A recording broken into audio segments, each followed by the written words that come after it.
এবং সরকারে আমরা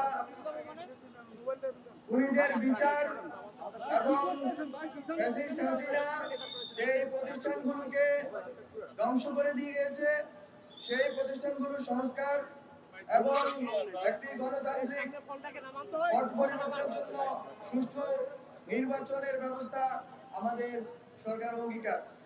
আমরা মনে করি বাংলাদেশের জনগণ গত 16 বছরের কাছাকাছি সময় হাসিনার দীর্ঘ স্বৈরাচারী এবং ফ্যাসিস্ট আমলে নিপীড়িত হয়েছে, বাচ্চাদেরকে গুম করা হয়েছে, মা বোনদের দর্শন করা হয়েছে, তাকে খুন করা হয়েছে, অনেক শত শত লোককে হাজার হাজার লোককে পঙ্গু করে ফেলা হয়েছে।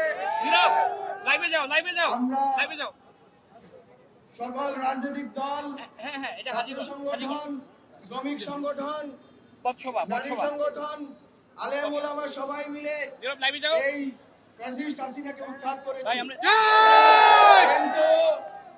কিন্তু ফ্যাসিস্ট হাসিনা যেই ব্যবস্থার উপরে দাঁড়িয়ে যে প্রতিষ্ঠানগুলোকে কব্জা করে মানুষের উপরে গণহত্যা চালিয়েছে, নিপীড়ন চালিয়েছে, লুটপাট চালিয়েছে, গুম খুন দর্শন করেছে, সে সকল প্রতিষ্ঠানগুলোকে সংস্কার ব্যতীত আমরা যদি ন্যূনতম সংস্কার না করে নির্বাচন করি তাহলে এই প্রতিষ্ঠানগুলো থেকে যাবে এবং জনগণ কখনোই বৈষম্য এবং নিপীড়ন মুক্ত হতে পারবে না।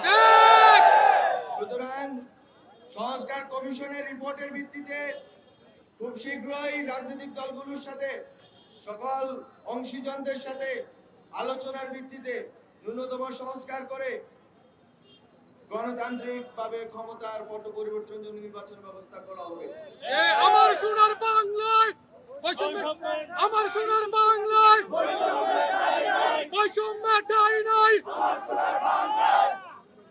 আমাদের আমি শুনতে পেয়েছি হাজীগঞ্জে 4 জন শাহাদাত বরণ করেছেন, তাদের স্মৃতির প্রতি শ্রদ্ধা জানাই এবং যারা আহত আছেন তাদের প্রতি আমি শুভকামনা জানাই যে তারা সুস্থ হবেন এবং তারা আমাদের এই লড়াইয়ে থাকবেন।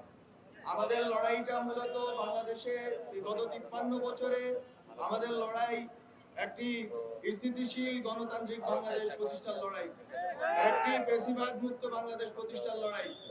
যদি আওয়ামী লীগ আবার ফিরত আসে তাহলে আবারও ফ্যাসিবাদ ফিরত আসবে।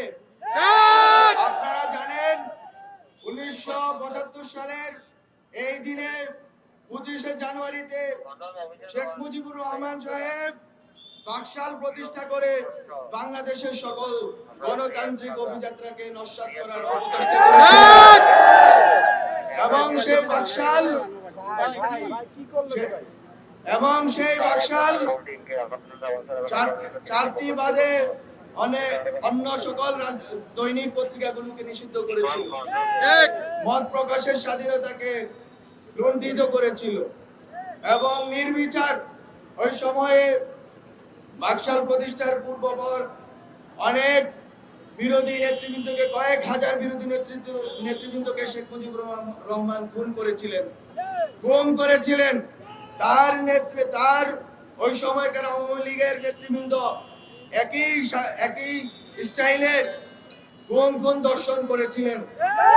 আমরা শেখ মুজিব, শেখ হাসিনার শাসন আর বাংলাদেশে চাই না। বাংলাদেশে আওয়ামী লীগের সেই ফ্যাসিবাদী ব্যবস্থা আর চাই না। আমরা চাই বাংলাদেশ পন্থীদের হাতে থাকবে, বাংলাদেশে দিল্লি পন্থীদের কোনো স্থান আর হবে না।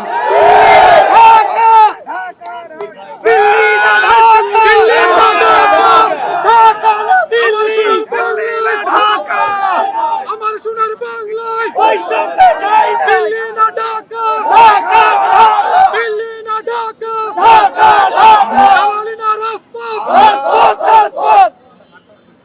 আমরা বলেছি বিএনপি, জামাত নির্বিশেষে যত রাজনৈতিক দল আছে, ছাত্র সংগঠন আছে, ছাত্ররা আছে, শ্রমিক, নারী, আলেম ওলামা আছেন, সবাই যারা বাংলাদেশপন্থী তারাই বাংলাদেশে থাকবেন এবং এই বাংলাদেশে সুষ্ঠু নির্বাচন প্রক্রিয়ার মধ্য দিয়ে তারা পজিটিভ একটি কম্পিটিশনের ভিতর দিয়ে বাংলাদেশে শাসন প্রতিষ্ঠা করবেন, বাংলাদেশের জনগণের বৈষম্য এবং বৈষম্য বিরোধী এবং ইনসাফমূলক একটি শাসন ব্যবস্থা কায়েম করবেন।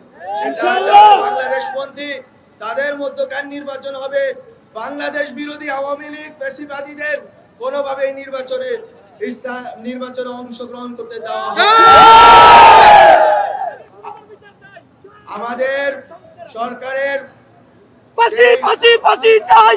সরকারের যে শেখ হাসিনার ফাঁসি চাই। সরকারের যে অগ্রাধিকার আছে, ফাঁসি চাই। সরকারের অগ্রাধিকার রয়েছে খুনিদের বিচার করা, গুম খুনের দর্শনের বিচার করা এবং সংস্কার করা, এবং অবশ্যই সকল বাংলাদেশপন্থী রাজনৈতিক দলগুলোর অংশগ্রহণে একটি সুষ্ঠু নির্বাচন উপহার দেওয়া বাংলাদেশকে। গত 16 বছরে যেটা সম্ভব হয়নি।